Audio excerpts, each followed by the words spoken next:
안녕하세요. 결혼을 앞두고 있던 30대 여성입니다. 결론부터 말씀드리자면 파혼했습니다. 그런데 파혼 이유가 너무 어이가 없어서 어디다 속 시원히 말도 못했습니다. 저희 부모님만 알고 계시는데 속상하신 부모님 붙들고 하소연할 것도 아니고 결국 익명의 힘을 빌려 하소연 좀 해보겠습니다. 저는 대학교를 졸업하자마자 사람들이 한 번쯤 들어봤을 법한 대기업에 들어갔습니다. 사실 부모님께선 제가 대학원에 가길 바라셨지만 제가 솔직히 공부에 크게 뜻이 있던 건 아니었거든요. 뿐만 아니라 그동안 저를 키우고 가르치시느라 고생하신 부모님께 더 이상은 손을 벌리고 싶지 않았던 것도 있어요. 그저 하루빨리 그 깊은 은혜에 보답해드리고 싶은 마음이 컸지요. 게다가 저희 집이 부족하진 않았지만 그렇다고 경제적으로 풍족한 상황도 아니었습니다. 그런 와중에도 하나뿐인 딸인 제가 뭘 배우고 싶다, 해보고 싶다 하면 어떻게든 기회를 주신 부모님이셨어요. 부모님에게 받은 큰 사랑을 이야기하자면 정말 끝도 없겠네요. 아무튼 그래서 저는 계속해서 공부를 하는 대신 좋은 회사에 들어가야겠다고 진작부터 생각하고 있었고 다행히 목표를 이룰 수 있었습니다. 대기업에 입사를 하자마자 이후에는 열심히 회사 생활을 하다가 나이 40이 되기 전 제 사업을 차려야겠다는 새로운 목표도 세웠고요. 제 성격이 일단 뭔가 해야겠다고 마음을 먹으면 마치 경주마처럼 그것만 보고 달리거든요. 직장 생활도 다를 게 없어지요. 덕분에 친구들과의 여행, 연애 같은 건 잊고 살았던 것 같아요.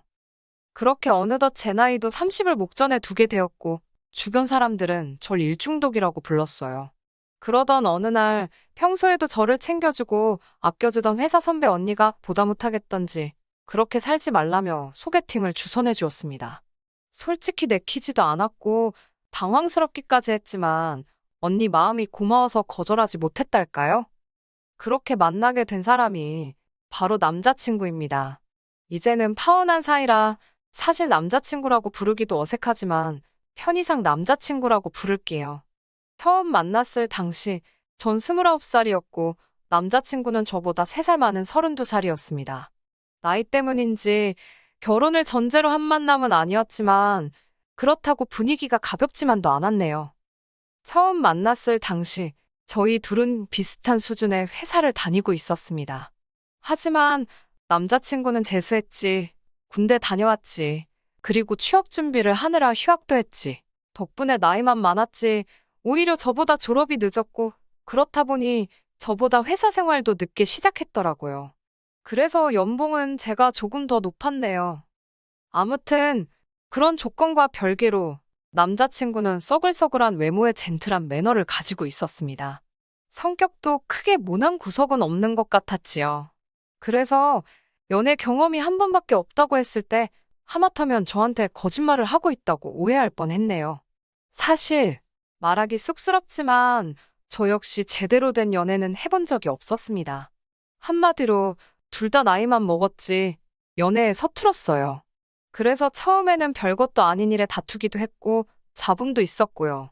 하지만 서로 양보하고 맞춰가며 인연을 만났습니다. 그 무렵 소개팅을 주선해 주었던 선배 언니가 결혼을 하게 되었습니다. 언니 역시 저 못지않게 이욕심이 많은 사람이었는데 그런 언니가 결혼을 하니까 제 마음도 왠지 싱숭생숭하더라고요. 불현듯 제 나이가 벌써 31살라는 생각을 하게 되었고 시간이 이렇게 빨리 흘렀구나. 새삼스레 주변을 둘러보니 이미 몇몇 친구들은 좋은 사람을 만나 시집을 갔고 심지어 아이까지 키우고 있는 친구들도 여럿이었습니다. 저는 왠지 모를 조급함이 들기 시작했지만 자존심 때문에 먼저 결혼 이야기를 하고 싶지는 않았어요. 그래서 처음엔 유치하지만 장난처럼 결혼에 대해서 운을 띄웠지요. 하지만 남자친구는 눈치를 못 챈 건지 아니면 의도적으로 모르는 척 하는 건지 얼렁뚱땅 제 말을 별거 아닌 일처럼 치부하고 넘기기 일쑤였습니다. 결국 참다 못한 제가 남자친구에게 확실히 방향을 정해달라고 했어요. 저와 결혼을 생각하고 있는 건지 그게 아니라면 놔달라고요. 그제서야 남자친구는 기다리게 해서 미안하다며 저에게 프로포즈를 해왔습니다. 그렇게 결혼 준비가 하나씩 시작되었어요. 전에는 남자친구라는 사람에 대해서만 알았지만 결혼을 하자고 마음을 먹으니 남자친구의 가족은 어떤 사람들인지, 남자친구는 어떤 가정에서 자랐는지 궁금한 것도 확인해야 할 것도 많더라고요. 서울에서 태어나 지금까지 부모님과 떨어져 본 적 없는 저와 달리 남자친구는 혼자 15년째 자취를 하고 있어요. 한편 남자친구의 부모님께선 차로 1시간 반 정도 떨어진 곳에서 살고 계셨는데 그 근처에서 반찬 가게를 운영하신다 들었지요. 장사가 어느 정도 되었는지는 잘 모르겠네요. 결혼 이야기가 나오기 전에는 그런 이야기까지 궁금하지 않았던 게 사실이고 결혼 이야기가 나온 후에는 괜히 제가 돈 때문에 물어보는 것처럼 보일까봐. 돈 이야기가 나왔으니 말이지만 결혼 이야기가 오가면서 시쳇말로 서로 주머니 사정도 오픈을 했어요. 저는 당시 모아둔 돈이 7천 정도 있었고 남자친구는 3천이 있었습니다. 그리고 남자친구는 할부가 끝나지 않은 차를 한 대 소유하고 있었고요. 저와 만나기 전 주변 친구들이 자동차는 좋은 거 타야 된다고 꼬셔서 얼떨결에 외제차를 뽑았다고 하더라고요. 그래서 한 달에 차값으로만 나가는 돈이 100만 원 가까이 되었습니다. 이 부분에 있어서는 솔직히 너무 이해도 안 되었고 마음에 들지 않았지만 저와 알기도 전에 있었던 일이니 제가 남자친구를 탓할 만한 상황이 못 되었네요. 남자친구는 어머님 아버님과도 좋은 관계를 유지하고 있었습니다. 남자친구도 저와 마찬가지로 외동이라 그런지 남자친구에 대한 어머님의 정성이 대단하셨지요. 게다가 덜어져 살아서인지 어머님께선 한 달에 한 번 내지 두 번은 꼭 남자친구 자취방에 찾아오신다 들었습니다. 국이며 반찬이며 챙겨오셔서는 청소까지 구석구석 싹 해주고 가시신다고요. 사실 그 이야기를 들은 이후로는 남자친구 자취방에는 아예 출입을 하지 않았습니다. 저희 부모님 세대만 하더라도 남녀가 서로 집에 드나드는 거에 대해서 불편해하시는 분들이 많잖아요. 괜히 저에 대해서 색안경을 끼실까봐 나름대로 행동에 신경을 많이 썼습니다. 하지만 제가 아는 건 이 정도가 전부였고 실제로 어머님 아버님을 직접 뵌 적도 없고 대화를 나눠본 적도 없었어요. 그래서 어머님 아버님과 식사 자리를 갖게 되었습니다. 지금도 다시 생각만 해도 구역질이 올라오네요. 어쨌든 처음으로 인사를 드리러 가는 자리였기에 뭘 사갈까 고민을 많이 했어요. 그러다 미리 주문해야만 먹을 수 있다는 케이크를 사가게 되었습니다. 어차피 식사하고 나면 디저트가 필요할 테니까 다 같이 먹으면 되겠다는 생각이었지요. 남자친구가 원래 달달한 디저트류를 좋아하기도 했고요. 그렇게 남자친구 집에 도착하니 어머님께서 드디어 만나본다며 너무 다정하고 따뜻하게 저를 반겨주셨습니다. 사실 시집살이라던가 고부 갈등에 대해 안 좋은 이야기를 많이 들어서 긴장을 꽤나 한 상태였거든요. 하지만 어머님의 환영 덕분에 제 마음속 걱정이 눈 녹듯 사라지는 것 같았네요. 그렇게 집 안으로 들어선 뒤 케이크를 어디다 둘까 하다가 조심스레 냉장고를 열었습니다. 그러자 순간 알 수 없는 악취를 맡게 되었어요. 전 솔직히 앞서가던 남자친구가 방구라도 낀 건가 싶었지요. 하지만 냉장고 속을 보니 그 이유를 알만했지요. 반찬들은 뚜껑도 없이 들어가 있질 않나. 언뜻 보기에도 상한 과일들도 보이고. 그때 어머님께서 저더러 상차림을 좀 도와달라 하셨습니다. 제가 냉장고 문을 닫으니 그걸 왜 닫냐며 고기 반찬들 좀 식탁에 올려놓으라고 하시는 거예요. 당황스러웠지만 일단은 시키는 대로 했지요. 그러다 고사리나물을 꺼냈는데 그 위에 하얗게 눈꽃마냥 곰팡이가 폈더라고요.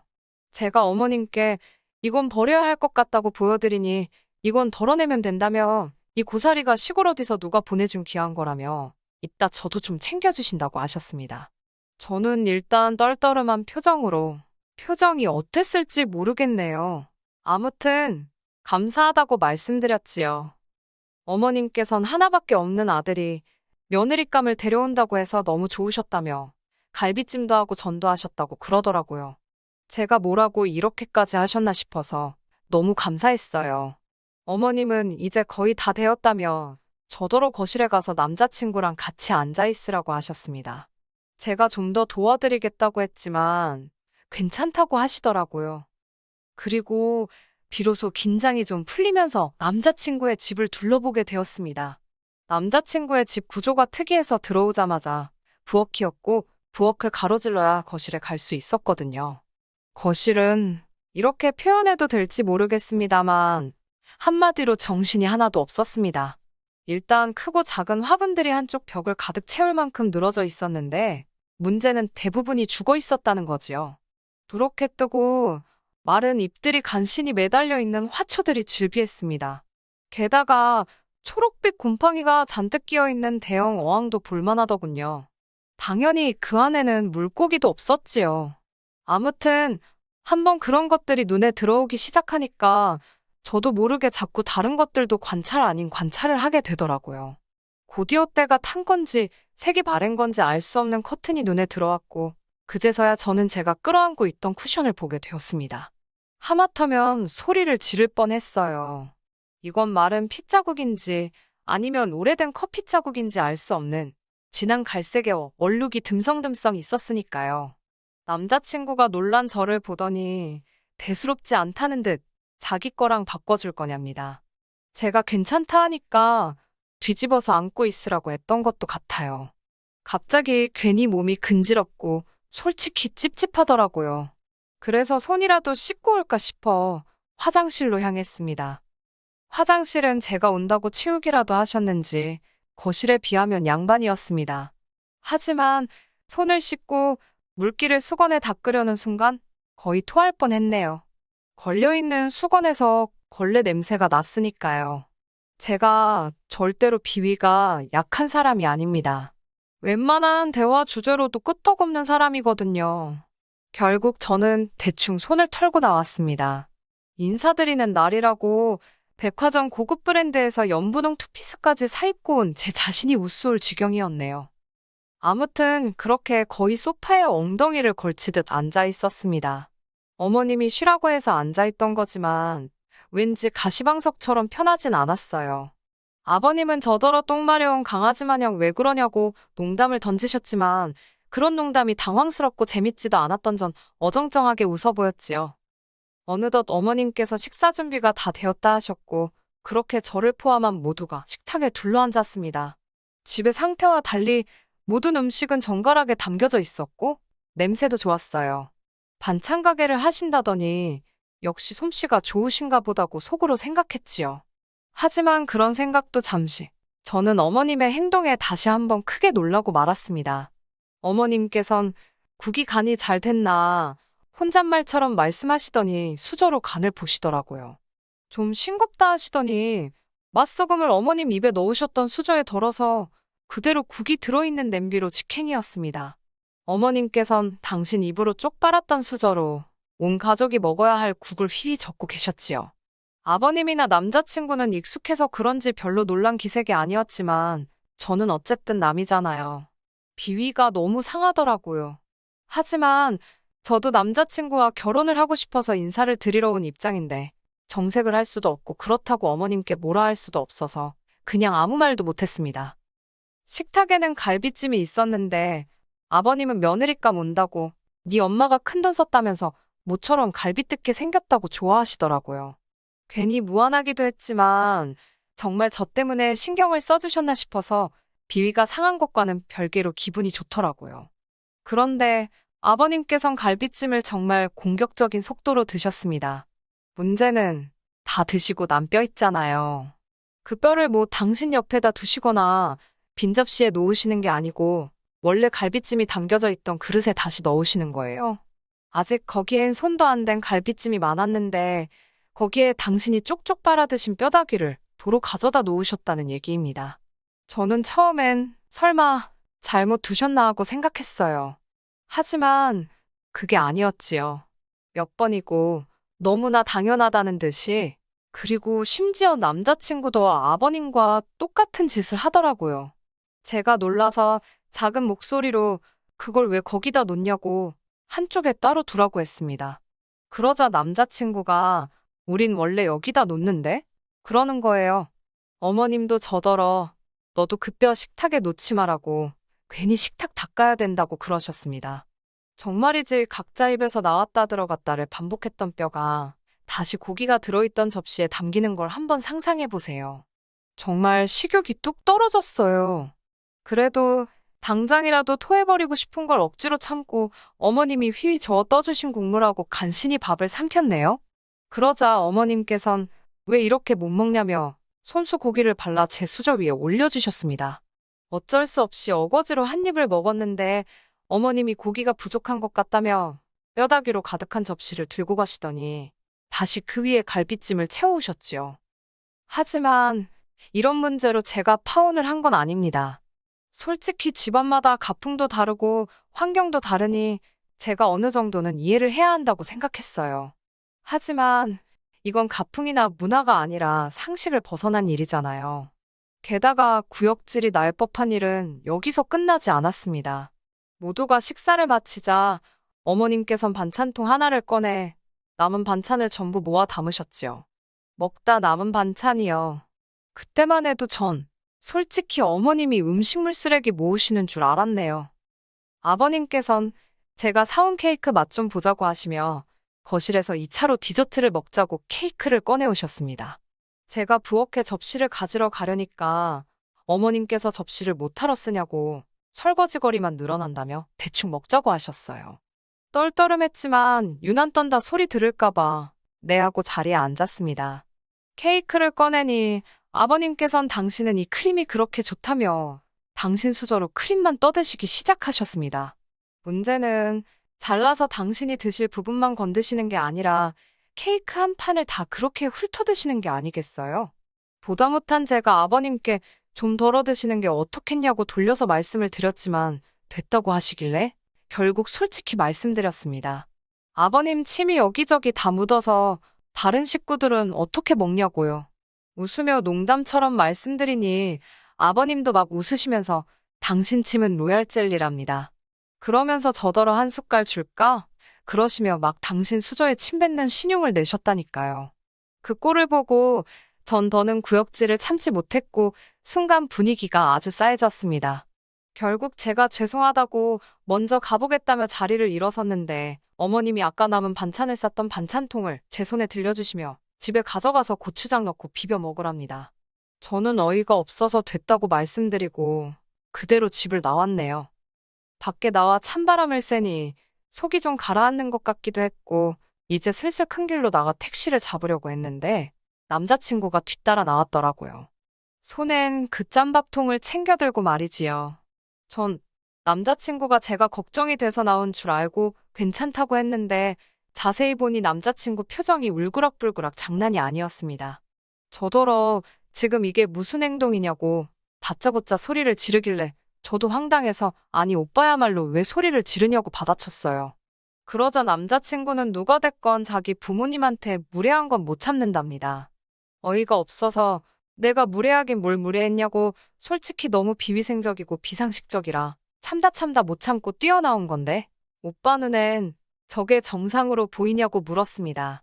그러자 남자친구가 한다는 말이 한 집안 식구들끼리 뭐가 비위생적이냐며 아주 악다구니를 쓰더라고요. 아니 전 솔직히 말해서 남자친구가 왜 그렇게 격분을 한 건지 파혼한 지금도 이해가 안 됩니다. 차라리 남자친구가 자기 부모님이 절 너무 편하게 생각하셔서 실수를 하신 것 같다 미안하다라고 말했으면 저도 내가 좀 더 참았어야 하는데 어른들이 민망하진 않으셨을지 걱정이다는 식으로 대화가 마무리되지 않았을까 싶거든요. 하지만 남자친구는 미안하다는 말은커녕 저더러 왜 자기 엄마가 싸준 반찬은 안 가져가냐며 왜 자기 부모님을 무시하냐고 계속해서 억지를 쓰더라니까요. 결국 저도 막판엔 그걸 더러워서 어떻게 먹냐고 오빠나 먹으라고 했습니다. 그러자 어머님 반찬 가게 오시는 손님들은 돈 주고 사 먹고 없어서 못 먹는다며 저더러 꼴값 떨지 말랍니다. 도저히 들을 생각도 없고 논리도 안 통하는 인간한테 떠들어봤자 나만 손해다 싶어서 그래 많이 팔아먹으라고 덕담 한마디 해주고 뒤도 안 돌아보고 집에 왔네요. 제가 이렇게 파혼을 했으니 도대체 어디 가서 이야기를 할 수 있겠어요? 이건 뭐 본격적으로 혼수 예단 이야기를 하다 틀어진 것도 아니고 시부모님 되실 분들은 상식이 없으셨고 아들은 재수가 없었다고 해야 하는 건지 파혼 결정은 제가 일방적으로 했고 그래서 한동안 남자친구에게 연락이 오긴 했었어요. 일평생 그렇게 살아오신 어른들을 바꾸려 들지 말라나. 옛날에는 다 그렇게 손으로 나눠 먹고 했어도 그게 정이다 생각하고 살았다나. 자기 부모님은 정이 많은 분들이라 그렇다나. 별의별 개소리를 다 하던데 그냥 깔끔하게 무시했더니 이제 연락은 없네요. 솔직히 제 인연이 아까워 미치겠습니다. 그렇다고 원망만 하며 시간을 보내기엔 제 인생이 아까워서 오늘 이렇게 마지막으로 털어놓고 더는 기억하지 않으려고 합니다. 똥 밟은 셈 치려고요. 끝까지 들어주셔서 감사합니다. 오늘의 사연은 여기까지입니다. 구독과 좋아요, 알람 설정 부탁드리고 더 좋은 사연으로 다시 찾아뵙겠습니다. 감사합니다.